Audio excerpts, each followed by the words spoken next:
What if Jon Snow grew up with Daenerys and Viserys? Let's explore the depths of it in the video. The waves lap up against the walls of Dragonstone as Ned Stark disembarks from his boat and approaches the ancient castle. He can feel the Garrison's eyes upon him, some wondering what he's doing here, and others wondering if they can kill or capture him. Ned raises the pole with the white cloak and waves it around, letting his intentions be clear. A moment later, a figure steps out from the gate. He looks almost tiny in comparison to the massive castle, but Ned knows to treat him respectfully and offers a bow. Sir Willem, you looking well? Are you, Lord Stark? Is the usurper enjoying his throne? He does not rest easy with Dragonstone still eluding his control. Ah, yes. What could be more dangerous than children? Tell me, did he send you here to negotiate on his behalf? I am here on my own behalf, my lord. Before Sir Willem can inquire further, Ned reaches for something from his back and reveals a bundle strapped around his body. Sir Willem's eyes widen at the sight of a crying infant. He is about to ask who he is, but he looks underneath the fabric. He senses something familiar about him. He recognizes the handsome features of Rhaegar, the brooding expression even on one so young, but he also sees the long features of a Stark and their deep gray eyes. No, he has a very good idea of who this child might be. He reaches out for it, and is surprised when Ned doesn't pull him back. Why is the boy here? He would be a valuable hostage. That is precisely why I brought him here. This is a child, not some bargaining chip. And there is no one in the Seven Kingdoms I trust more than you to know that. You have held this castle against threats of treason and the risk of siege for almost a year, Sir Willem. Now I ask that you take on one more burden. This boy will never be safe here. And if he is, he will never be accepted. He must grow up with his own family. Sir Willem regards the Lord of Winterfell with fresh eyes. His anger and mistrust faded in a moment. He knew of Lord Stark's reputation of honor, but now he sees it firsthand and is at a loss for words. All he can do is bow his head and promise he shall see it done. Ned smiles sadly as he looks at the boy, his nephew, for the last time. A part of him wants to pull him back. He imagines the life he can have in Winterfell, growing up with his other children and wife, but then he realizes that he will never truly be one of them. To take him home may be seen as a grave insult to his wife. So instead, Ned reaches into his cloak and pulls out a letter. There is one more thing, Sir Willem. I doubt I will ever see this little one again, but you will watch him grow up. When you believe the time is right, give him this letter, so we may know when he is ready. I will, my lord. What is his name? Jaehaerys. With that, the two exchange a final bow, and Ned disappears into the waves as his ship sails off. Soon enough, Dragonstone's position becomes untenable as the royal fleet surrounds them. Sir Willem decides to make his escape, making his way to Essos with 3 children and a few loyal men. They land in Braavos, where Sir Willem raises the children in a small house he managed to purchase with the money he got from Dragonstone. For the first few years, they grow in a stable life, as Sir Willem raises the children himself. He teaches them how to read and write, and about the histories and faiths of the Seven Kingdoms. He makes their homelands still feel alive, even if they live so far away. Jaehaerys and Daenerys adore these lessons, taking them in like stories and legends. But while quiet, they are not entirely safe, as the old knight lives in fear of retribution from the Iron Throne, especially as Jaehaerys is with them. He always fears that one day Robert will learn about the young prince and send his hired knives after him. From a young age, he teaches them how to defend themselves, especially Jaehaerys, who Sir Willem instills with a desire to protect not just himself, but his siblings. You may sit the Iron Throne one day, little prince. You must first learn to protect your house if that day is to come. He tries to instill the same lessons into Viserys, reminding him that he is the eldest, and it is his responsibility to see his house live on. But to the Beggar King, he sees this as an insult. He is the eldest, so why is it that his younger nephew is ahead of him in succession? He is not even true born. To the angry prince, Jaehaerys is a bastard, and he makes a point of calling him Jaehaerys Sand, unaware of his true parentage. Unfortunately, this peaceful time does not last, as Sir Willem's age catches up to him, and as he suffers from a wasting illness, he soon becomes bedridden. Before he passes, though, he offers his goodbyes to the children. Jaehaerys, lad. I doubt I will be long in this world. Do not say that, sir. You've recovered before. You shall again. A kind thought, my prince. If it were up to me, I would gladly remain by your side until my hair was white and my teeth had fallen out. But, alas, it seems I am not destined to see you return home. I have done my best to prepare you for your journey ahead, and I know you've taken my lessons to heart. Live by them, and you shall see the Seven Kingdoms kneel to you. But before I go, I have a few things I want to give you. Despite his earlier weakness, Sir Willem manages to sit up and reaches for his sword belt and hands it to him. His long sword remains sheathed in its scabbard, but that isn't all. He then reaches for his cloak and pulls out a parchment, one sealed with the direwolf of Winterfell. These are reminders of where you have come from, my boy. You have a great legacy to carry. May these gifts remind you of where you came from. Promise me you'll only open this letter when you believe you will return to the Seven Kingdoms. Jaehaerys takes both these things and bows his head. The old knight smiles and dips his head. Not long after, he finally passes. Daenerys is heartbroken and spends hours crying on Jaehaerys' shoulder, but they do not have time to mourn, as soon their servants abandon them, forcing them to go on the run to search for their home. Viserys takes the lead here, acting as if he is the king in their little family. Though he was told to protect his family, the Beggar King's main focus is to retake the Iron Throne. He spends what little money he has left to search for allies to retake the Iron Throne. He visits influential archons, merchant princes, sellsword companies, bankers, and priests, asking all for aid to retake Westeros. He promises everything from lands, titles, even his sister and nephew, but finds little success. They cannot even remain in a single place for long, as their allies do not offer them support for long. Usually it only lasts until their hosts are no longer amused by their presence. Once it becomes an inconvenience, they are quick to throw them out. On more than one occasion they do this with the threat of force, and the only thing that saves them is Jaehaerys' skill with a sword. This continues until they reach Pentos, where they are welcomed by Magister Illyrio Mopentis, who offers them a proposal: to marry Daenerys to the Dothraki Khal Drogo in exchange for his army. The Dothraki? Of course, those savages would unman even the usurper, and this Khal Drogo has 40,000 of them. That should be more than enough. Hang on, Uncle. Would you barter off Princess Daenerys to these savages? I've heard of their barbarity. It's cruel. It will get us an army, nephew. I am prepared to do anything to ensure our family reclaims its rightful place. I expect you and my dear sister will be willing to do the same. Now be silent. You will not want to wake the dragon. If you are prepared to do anything, then perhaps you should marry the cow. What did you say, bastard? Do not forget your place just because you have a drop of Rhaegar's blood. You are simply one of our household knights. Now, enough of that. It would be most embarrassing if the cow were to see you two quarreling. Do not worry, young Jaehaerys. The prince shall be taken care of. If it were only Viserys, Jaehaerys would have risked a fight, but he dared not cross their host and forces himself to bite his tongue and hope that he is telling the truth. Soon enough, the wedding takes place, and the young prince watches them carefully. His eyes never leave Daenerys as he makes sure Khal Drogo treats her well. Thankfully, things seem to go well, as they soon set off to Vaes Dothrak. Throughout the journey, Jaehaerys slowly changes his tune about the Dothraki. Although they do have many practices that he considers barbaric, they are also fiercely loyal to Daenerys and respect the strength of Drogo. He slowly begins to win their respect as well, showing off his talent on horse and his swordsmanship. It doesn't hurt that he doesn't fight with a suit of armor, as he has never been able to wear one.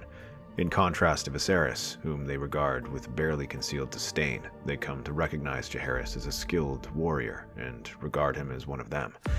He even gains a following among the young warriors who are eager to test their steel against him. However, the situation only gets worse when they reach Vaes Dothrak, where Viserys grows increasingly humiliated and impatient regarding his invasion. This results in him being killed by Khal Drogo after threatening Daenerys in the middle of a feast. Unfortunately, Khal Drogo soon follows Viserys as he succumbs to a wound taken in battle. Without a call to lead them, the Khalasar begins to break apart as Drogo's captains and blood riders begin to ride off. Jaehaerys and Jorah Mormont gather what warriors are loyal to them and try to restore order.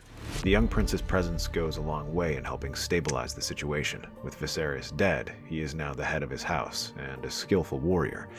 He kills many warriors who try to challenge him and win the respect of those who see it. Though many ultimately choose to leave, around 6,000 Dothraki choose to remain with Jaehaerys. So by the time Daenerys wakes up, she still has a small army of followers.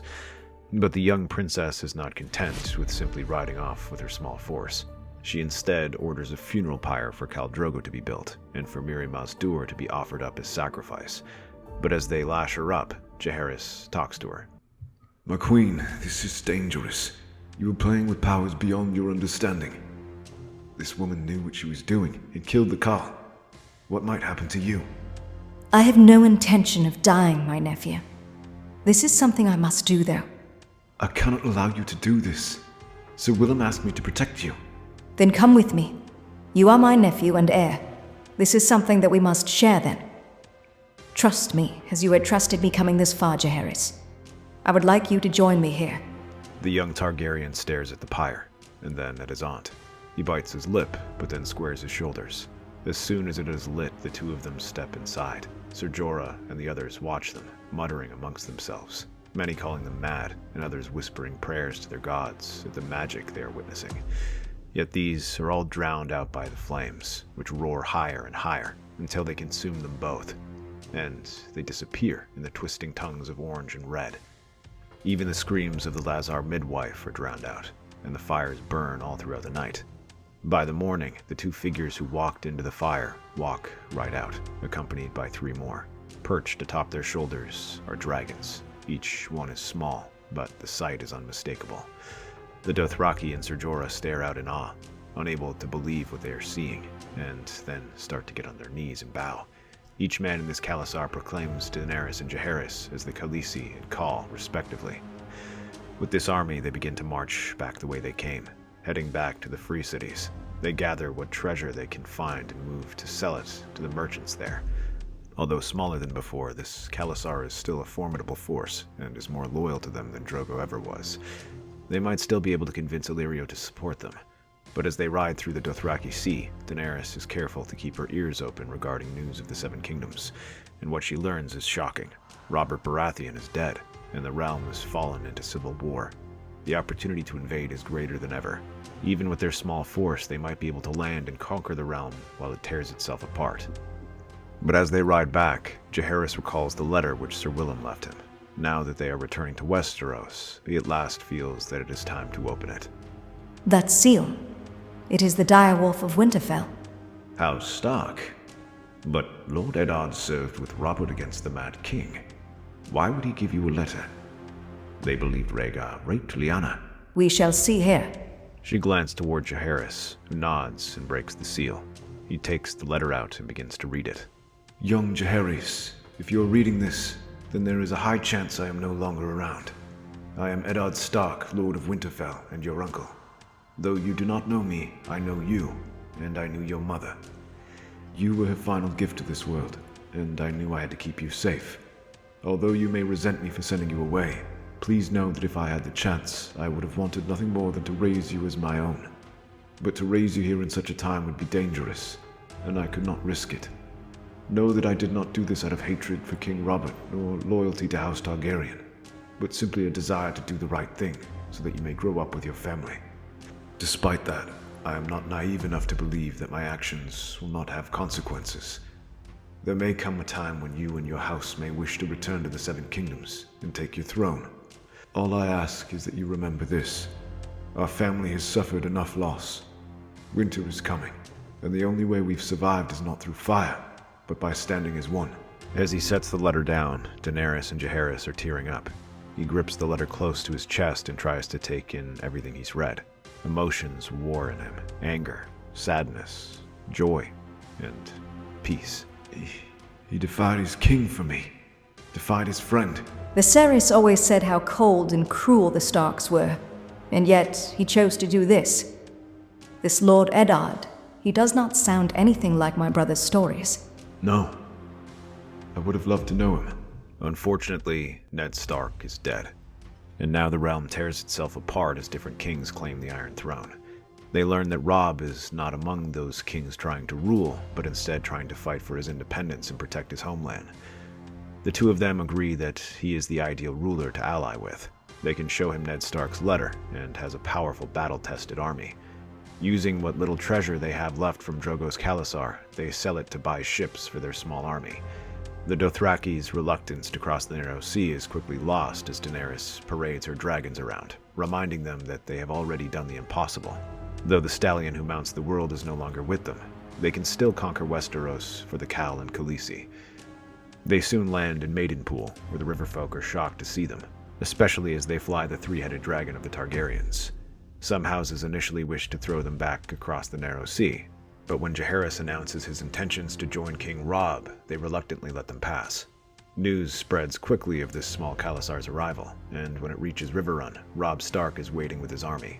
His gates are closed to them, and his army is close by. However, he still chooses to meet them as a sign of goodwill. Jaehaerys, Daenerys, and a few others are permitted inside the castle, where Robb and Catelyn Stark are meeting them. The Lord of Winterfell sits back with a crown atop his head and surrounded by his loyal bannermen. You've come a long way here, your graces. May I inquire what your purpose is? To fight alongside you, your grace. We wish to defeat Tywin Lannister and reclaim the Iron Throne for the Targaryens. To accomplish that, we need to make terms with you. Anyone willing to aid us in our cause is welcome to fight by our side. Though I must ask what brings you here so suddenly, and why, of all places, do you wish to ally with us? Ned Stark, your grace, is my uncle. Is this some sort of jest, young prince? Lord Stark's brothers never had children. I am not a child of his brothers, but his sister.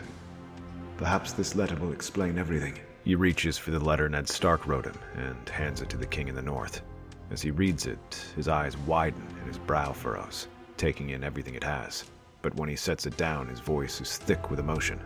This is indeed my father's handwriting. I have never known my husband to be capable of lying even on the most trivial matters.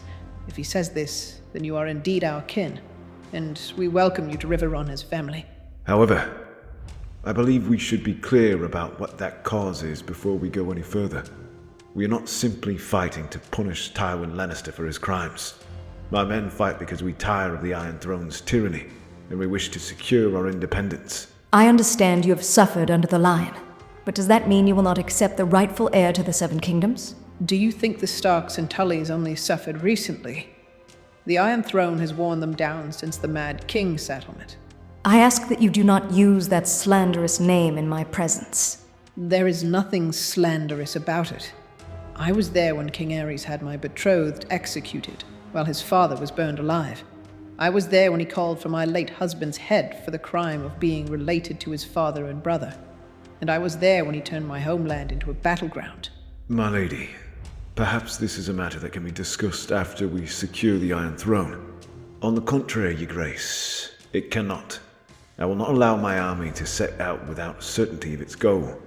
My terms are clear. I will support House Targaryen's claim to the Iron Throne, but in exchange, I expect them to support my claim to the north and Riverlands. Daenerys tenses. Her and Jaehaerys glance over at the bannermen, who all grumble in agreement before shouting the name Stark. It should be encouraging to see how many allies they have now, but a part of Daenerys can't help but feel resentful. Though she now knows that the tales of Viserys spun about Ned Stark are false, she still cannot help but feel distrustful. These people should be willing to bend the knee to them. The Seven Kingdoms were made united to end the war and suffering, and yet, here they are tearing it apart once the dragon banner stops flying. Unfortunately, they cannot truly fight these terms, as they have no bargaining power, and agree. With that agreement, their armies ride out. Robb is given 2,500 Dothraki under the command of Ser Jorah, a knight who is held in low regard despite his experience and being a Northman. Tales of his treason are commonplace, and most want nothing to do with him, but Daenerys knows him to be loyal and refuses to demote him. He joins Robb Stark as they march towards the Golden Tooth, his direwolf howling beneath the blood-red sky. They move fast, too fast for the Lannisters to adapt. When Robb finds a path through the defenses, the Horse Lords prove to be amazing assets. The Dothraki move like ghosts, striking at supply lines. slashing through rear camps, then vanishing into the woods and hills before Lannister heavy cavalry can form. Horses scream, men vanish in their sleep, camps burn in the night, and the Golden Lion wakes to smoke and silence. What had once been a slow, grinding war of attrition now turns into a wildfire as they make it a war of movement. The Dothraki have no fear of the night. They fight like wolves, with fire at their heels. Robb nods but says nothing. His eyes are always turned north when no one is watching. While Robb rages across the Westerlands, Jaehaerys and Daenerys ride through the Riverlands, clearing out the Lannister holdouts. Tywin remains squatting in Harrenhal, but his raiders continue to burn the Riverlands in anger. They strike out, taking whatever they cannot destroy and punishing those who rise against them. They also still hold several castles, including Derry. This leaves Jaehaerys and Roose Bolton to recapture. Here, the Dothraki prove to be just as effective as in the Westerlands. The raiders soon find themselves the hunted as they are destroyed one by one, while Roose Bolton takes the smaller castles one by one, leaving only Harrenhal in Lannister hands. This leaves the small folk free to return home, and when they do, Daenerys is there to visit them. Drogon, Rhaegal, and Viserion, though still young, circle above her in great sweeping arcs. Peasants and soldiers alike fall to their knees when the dragons pass. She listens to the villagers. She holds their hands. She promises a future under a fire and justice as she works with Edmure to begin rebuilding their homes. Many weep at her words, a queen who walks among them, who speaks their tongue, who brings dragons. Then, disaster. A raven finds Jaehaerys in the field. The seal bears a direwolf. The message is brief but damning. Winterfall has fallen. The Greyjoys have come. His face darkens as he reads it. Robb receives a similar letter, and he knows that he cannot leave this act unanswered, and sends his swiftest riders to help secure Winterfell. Daenerys and 1,000 Dothraki ride hard to the north under moonlight, the wind howling like wolves. But as she leaves to deal with the Ironborn, news is shaping the war in the south, as Stannis and his army have now begun laying siege to King's Landing with a large army. The small garrison in the capital will not have the ability to stand for long. Tywin, trapped in Harrenhal, realizes the capital is lost if he does not act. He attempts a desperate breakout to reach the city, but Rakharo is waiting. Alongside Roose Bolton, they organize a sudden attack on him as he tries to make a forced night march. The battle is chaos. Men scream, horses buck, fire rains from the south. The Dothraki at the front, accompanied by Jaehaerys, cutting through the westerland nights. His hair is tangled in the wind, and his eyes ablaze. Supported by Roose Bolton and the Rivermen guides who know this land well, the battle results in serious casualties. Tywin's army disintegrates. The lion's last roar is smothered in flame. Tywin Lannister falls in the mud, slashed by a Dothraki Arak. His bannermen flee or die. Without his aid, the city stands no chance, and Stannis takes King's Landing. But he holds no love for dragons, nor wolves. He proclaims himself king and bars the gates. He declares Jaehaerys and Daenerys as usurpers, and Robb Stark a traitor to the realm. Meanwhile, in the north, Daenerys returns to find the battle is already over. After capturing Winterfell, the remaining Northmen rush to retake their lands, and a fierce battle breaks out as they find the gates open with all the Ironborn dead. But at the same time, there are dozens of Northmen dead on the ground, including most of the castle garrison. All they can do is restore it as best they can and gather the surviving men. These soldiers have wandered all across the surrounding countryside, bearing the sigils of House Umber, Manderly, Caewin, and Tallheart. But when he asks them about the battle, men give contradicting stories, some saying the Ironborn struck from behind, some saying the army turned on each other, and still others claim that a third army hit them from behind. What is clear, though, is that Winterfell is now theirs, and the Ironborn have been slaughtered. Unfortunately, they weren't the only casualties, as among the dead are Bran and Rickon Stark, the young brothers of Robb. But as Daenerys goes about securing Winterfell, another rider appears from the horizon, this one bearing a banner of pure black, the Night's Watch. The rider insists on speaking with Daenerys Targaryen, urging her to come to the wall. Heeding this warning, he leaves a small garrison in Winterfell, consisting of the soldiers left behind while him and his Dothraki ride to the wall. When they arrive at Castle Black, they find it in little better shape than Winterfell. It looks like it's gone through a battle, with blood everywhere and the bodies of men dragged out. These people look as though they were savaged, clawed, and ripped at with bare hands and teeth instead of swords. Daenerys watches as the rhythm leads the people out and shudders.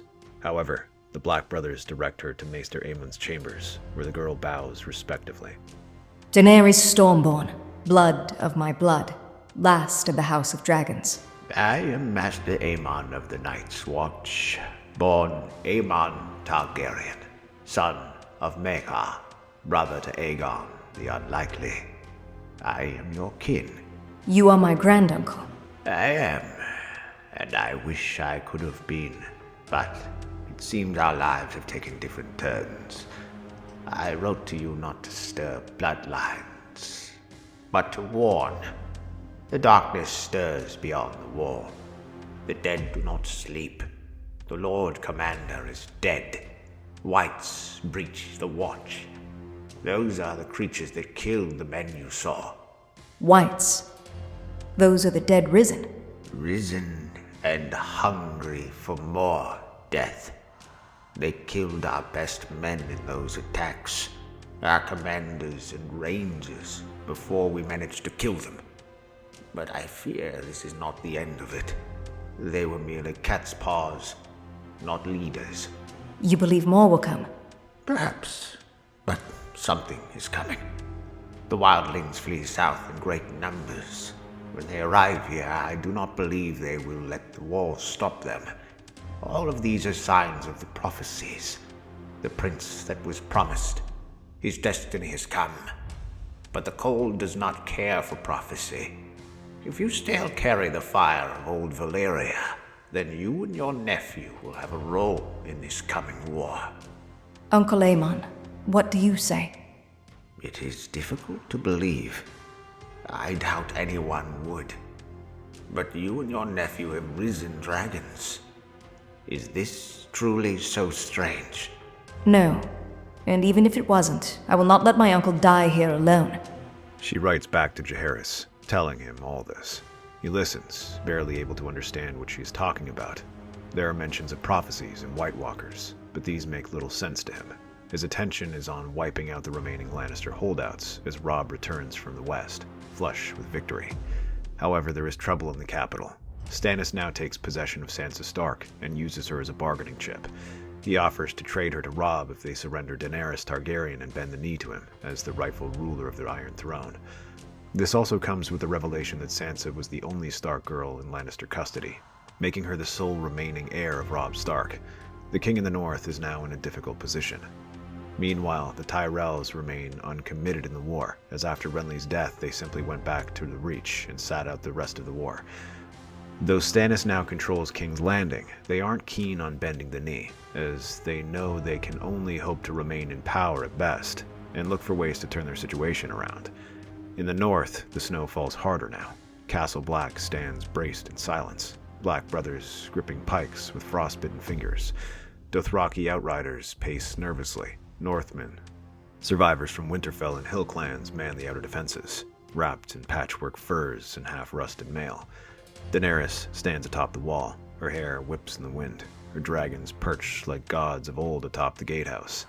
This has been the situation for days, simply waiting for the wildlings to come, as they dare not send rangers out when their numbers were so badly depleted.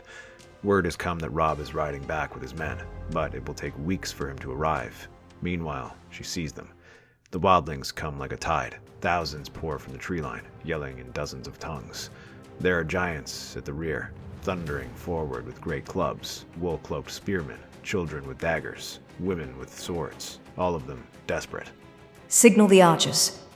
A horn blasts. The Night's Watch fires first, black arrows piercing the white sky. Then from the flanks, the Dothraki ride, whooping and shrieking, their curved rocks flashing like silver flame. They race across the frozen fields, slicing through the wildling flanks before wheeling back into the woods. The northern skirmishers hold the central gate, axes locked, shields braced. Little Flint faces off a band of Thens, roaring with a hammer in both hands. But it is Daenerys who breaks the wildlings' will. She directs her Dothraki to run them down. For the undisciplined wildlings, this is the sort of attack that breaks their will. The Dothraki rain arrows upon them before closing in with swords.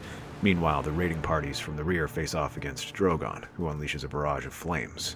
When giants try to break the outer palisade and into the gate, she commands Rhaegal and Viserys to strike. Dracarys. The green and white dragons bellow, and flame pours like sunlight through the snow. The wildlings falter. Their charge loses steam. Their leaders, Tormund Giantsbane among them, try to rally their people. But they are not fighting to conquer. They are fighting to live. They begin to fall back, not out of cowardice, but awe. Daenerys emerges from the fire, staring up at them. Lay down your arms. I am Daenerys Stormborn of House Targaryen, rider of dragons. I have no quarrel with you, but I will not let you break this wall. Then what do you want? I want your survival. I want peace. I want no more children to freeze. I want no more dead to rise. But if you try to break this gate, I will burn the path behind you until even your ghosts have no place to haunt. Lay down your weapons and I will work to grant you your passage. Is that what your southern king commanded you to say? I have dragons. No one commands me to say anything. The silence is thunderous. Then, one by one, the wildlings drop their weapons. It will be several more days until the reinforcements arrive, and in that time Daenerys finds herself surrounded by the people, taking in their culture. She joins them for meals, listens to their tales, learns their languages and their plight. The threat of the White Walkers has forced them to unite under a single king, and now they are willing to join her if it means guaranteeing their survival. To the young queen, this reinforces her desire to unite the Seven Kingdoms just as Aegon did. With the long night coming, she feels like the only way their kingdom can survive is by having a unified realm. By the time Robb Stark's reinforcements arrive, the battle is over. He rides into Castle Black, his army flanking him, and sees the wall still standing. No bodies rising, no flames licking its sides. Just the dragons perched like sentinels. Just Daenerys standing at the gates, blood-stained but alive, surrounded by kneeling free folk. Your Grace, there is much to discuss. The free folk do not just come here to invade. They had come here fleeing from something much greater. White Walkers. So your nephew wasn't just pulling my leg when he told me this story? Unfortunately not.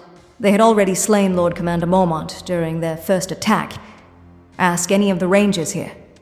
As for these people, if it is enough to send many people on the run, just imagine what they can do to the Seven Kingdoms. So what is it you're suggesting to do? I want them to be let through. They will serve as my army as we march south, and together we can conquer the Seven Kingdoms. Mance Rayder has proposed terms. They will march for me if they are given lands to settle. I understand that much of the land south of the wall is unmanned. That should suffice. Hold on a moment. I will not simply agree to this. Remember that these wildlings are your people, not mine. If they are to stay here, then they must bend the knee to me and swear allegiance. They will not kneel, Your Grace. It took dragons to even get them to negotiate. Besides, this is for your security, King Robb. They will be guarding the wall. My men can guard the wall. I do not need you deciding how my kingdom handles its own security. There is much bad blood between the North and the wildlings. Lord Umber's own cousins were carried off by raiders. Bear Island was attacked more than once by sea. The mountain clans have little love for them either. You may say it will be for the North, but it will be the North that feeds and houses them while you continue your conquests. So what do you suggest? Simply throwing these people out? Leaving them to starve and freeze because of your bad blood?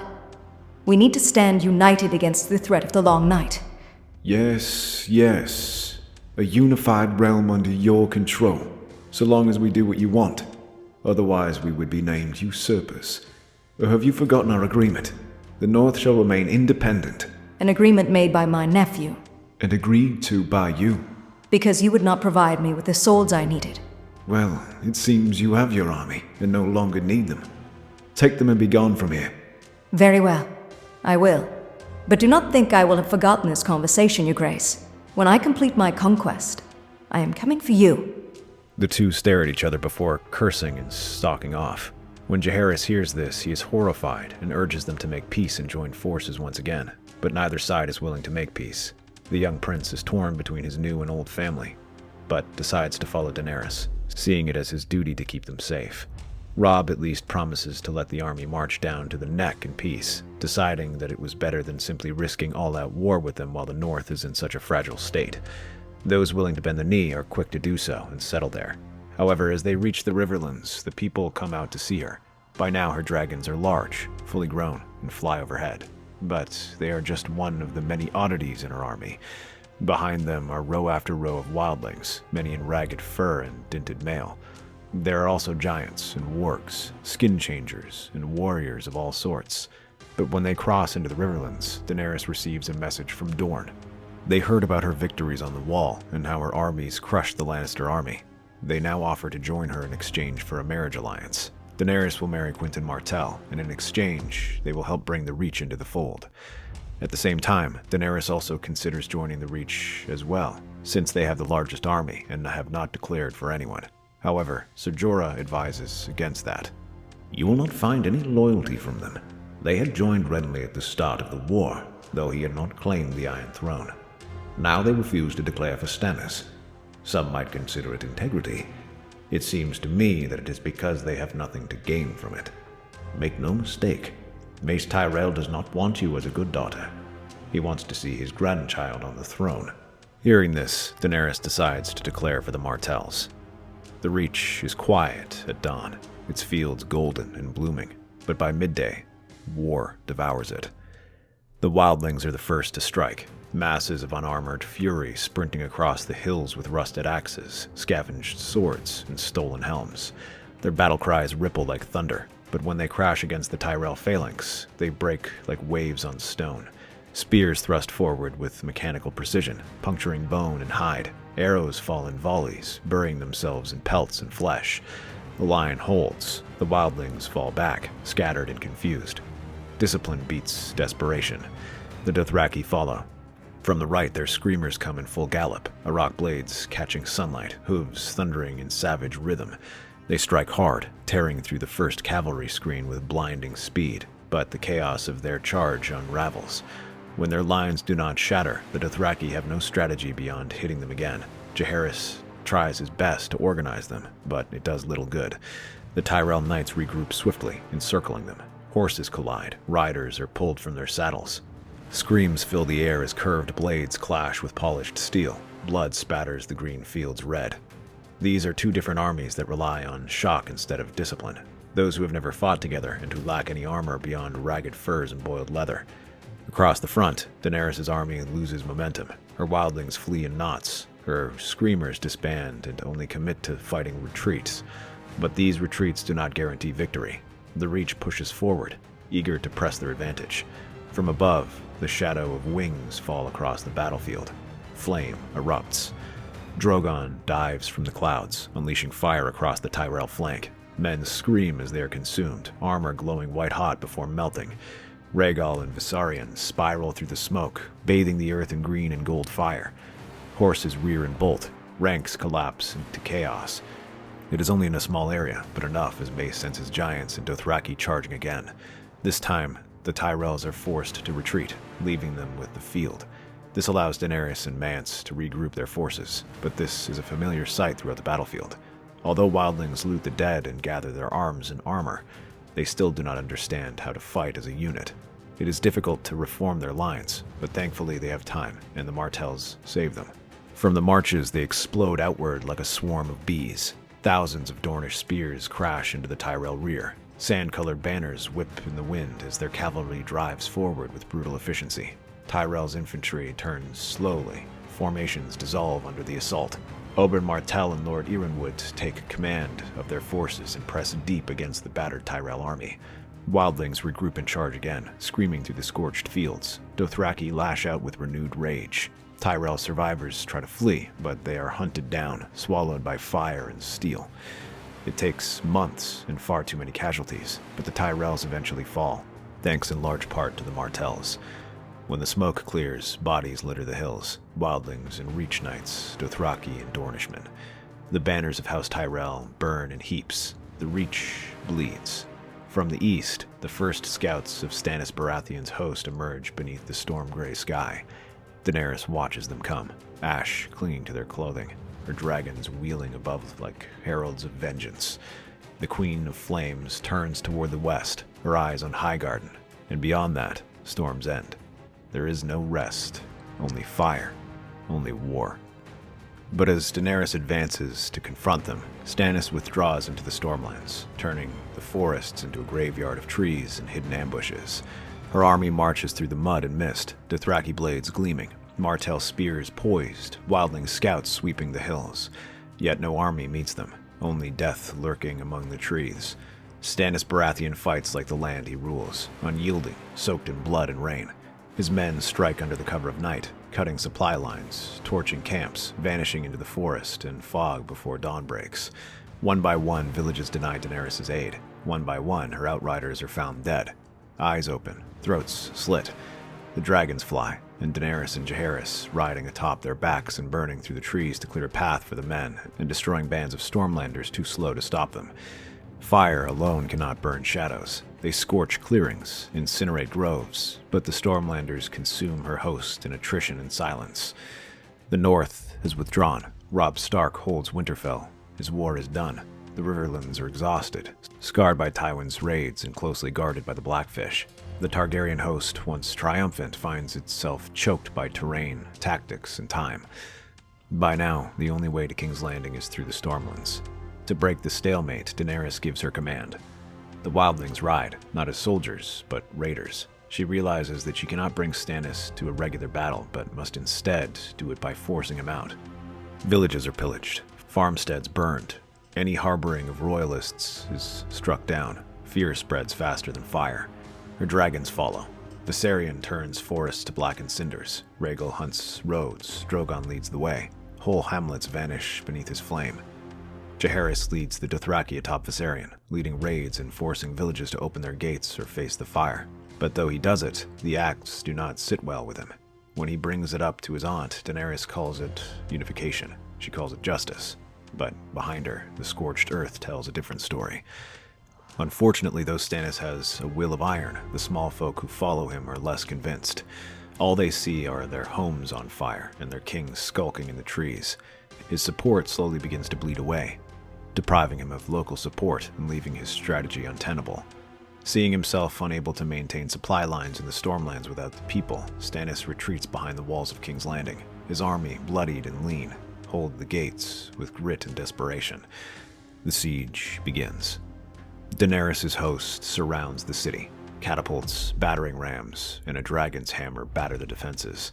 But Stannis, though cornered, refuses to surrender. His men fight like zealots. Food dwindles, plague spreads, the city festers, but the king does not yield. Every day he visits his troops on the wall, raising morale and even organizing sorties against them. Weeks pass, then a month. The dragons grow restless, the soldiers more so. The wildlings are especially restless, and some wish to go home. And finally, Daenerys gives her orders for the dragons to strike. They had managed to whittle the garrison and wall defenses so that its anti-dragon weaponry were no longer as effective. So they finally decided to strike. From above, the three dragons rush down. Daenerys and Viserys share a nod as they dive down, dodging the whipping ballista bolts firing past them. A few miss by just a few inches, but neither one can think about it as they get closer. Their black flames hit the outer gate like a hammer. The walls groan. The fire spreads, towers catch, then crack, then crumble. Viserion and Rhaegal follow, blasting their parapets, torching ballista and archers. The flames spill into the city, sweeping through streets, entire districts ablaze. Panic spreads faster than the dragons. Viserys pulls back and looks at the fire in shock, watching as it spreads. A part of him wants to halt the attack immediately. The destruction overcomes his strategic sense as he pauses to watch the consequences, but the army does not stop. Dothraki stream through, cutting down men who are trying to put out the fires, while Martells and Reachmen rush through after them. Wildlings roar as their giants pull down defenses, and they stream through. Through the smoke, her army advances. The walls fall, and the defenders scatter. Chaos reigns. The Red Keep is stormed, and in its scorched hall, Stannis Baratheon waits with his sword, his face sunken as if he has 1 foot in the grave. Daenerys approaches him. Rubble and embers crackle beneath Daenerys' boots as she walks forward, dragon flames still trailing behind her. And then a shadow forms behind her. A shadowy assassin appears, raising a dagger. Before it strikes, Viserys swoops low, Viserion's fire burning through the shadowy assassin and destroying it. As it writhes on the ground, Viserys leaps down and plunges his sword into it. When he pulls the blade out, he is stunned to see it glowing a faint orange as heat radiates off it. Seeing his efforts to stop the queen go to waste, he drops to one knee. So this is how you win. Fire and fear. This is how I bring unity. The realm has torn itself apart for too long. I will make it whole, no matter the cost. You've put the cart before the horse, girl. What? You think ruling comes after conquest? That if you burn long enough, the people will follow? That everything you do here will justify your rule? But it doesn't. It only sets the tone for your rule. Trust me, I know. I live with my actions, and I still have nightmares. We both meant to save the realm, but only one of us remembered what it meant. The light in his eyes fades, and with it, the last of House Baratheon. Daenerys stands alone in the throne room of the Red Keep. Smoke filters through the broken windows. Fire still burns in the streets below. Her banners rise over the blackened walls. Her dragons wheel above the ruins.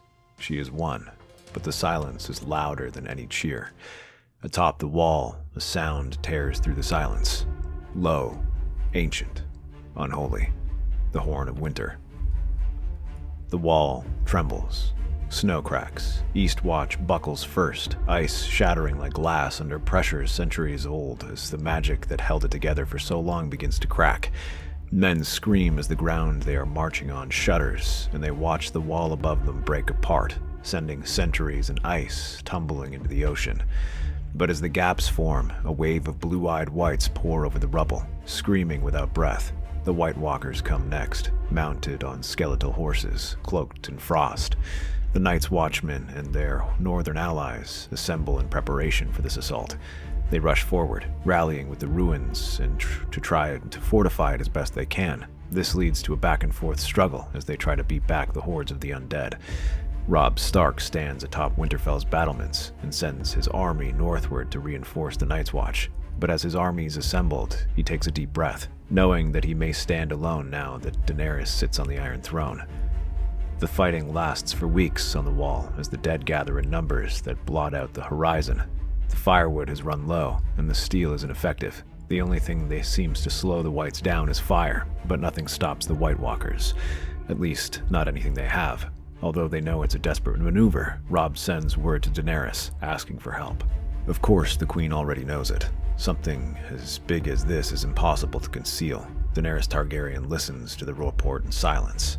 Ash still clings to her boots. King's Landing lies behind her, blackened, broken, conquered. Her dragons rest on the battlements of the Red Keep.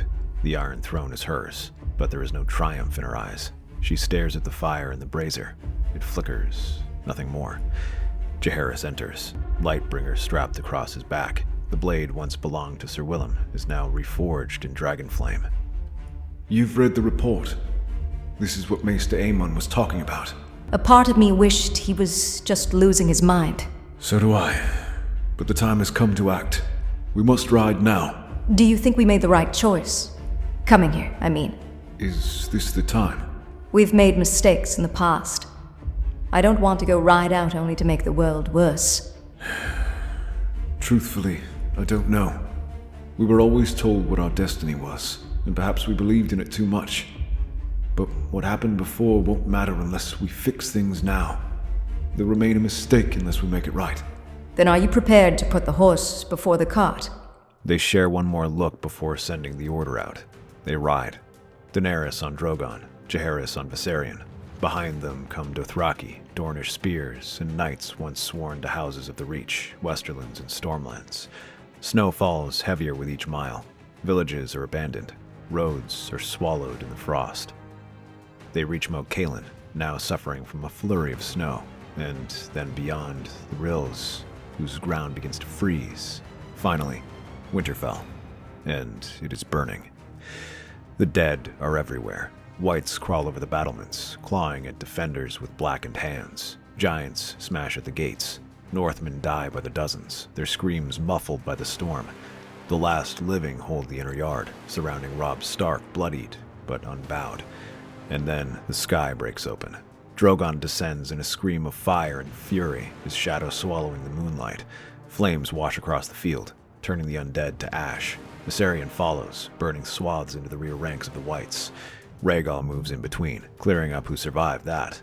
Daenerys lands first, leaping from Drogon's back into the chaos.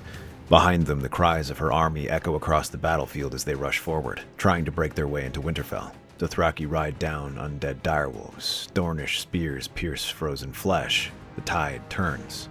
From the walls of Winterfell, the Northmen cheer. For the first time in weeks, they believe they will survive.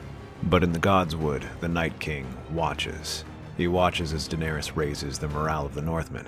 Jaehaerys finds him amid the snow-swept heart of the old forest. He walks alone, sword drawn. The Night King stands tall, cold and eternal, his spear of ice crackling with blue flame. They clash without a word. Blade meets frost, steel hisses against death.